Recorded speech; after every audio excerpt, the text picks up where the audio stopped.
de la région centre, on est passé à la région Pays de la Loire. De l'Indre-et-Loire, on est passé au Maine-et-Loire. Et de Camp de Saint-Martin, on est passé à Montsoreau. De la Touraine, on est passé aussi à l'Anjou.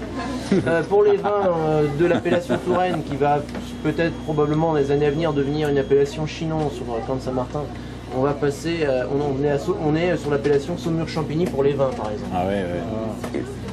Allez-y, allez-y. Faut hésiter à me passer devant, je me mets là pour que tout le monde m'entende un peu. Si vous m'entendez pas très bien, vous pouvez me le dire aussi. Je peux utiliser.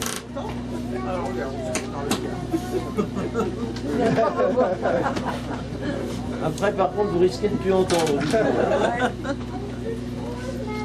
Donc là, on peut voir le château de Montsoreau.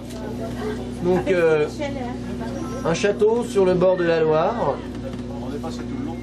Oui, vous êtes passé au pied ou derrière? Ah oui, d'accord.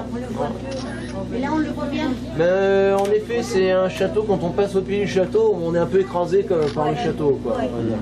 Donc là, une des plus belles vues, c'est en bateau. Ah oui. Voilà. Et ce qui est aussi une belle vue de l'autre côté, sur l'autre berge. Mais là, après, on commence à avoir un peu de recul. Alors que là, on est... Ah ouais. Donc ce château, en fait, il date du 15e siècle. À l'époque, il y avait des toitures sur les deux tours du château. Et il manque une partie de la fortification du château derrière le château, puisque le château, comme beaucoup de bâtiments, à une époque servait pas à grand chose. Enfin, il y avait des habitants qui s'étaient installés dedans, et donc le château a servi comme carrière de pierre. D'accord. Pour une partie.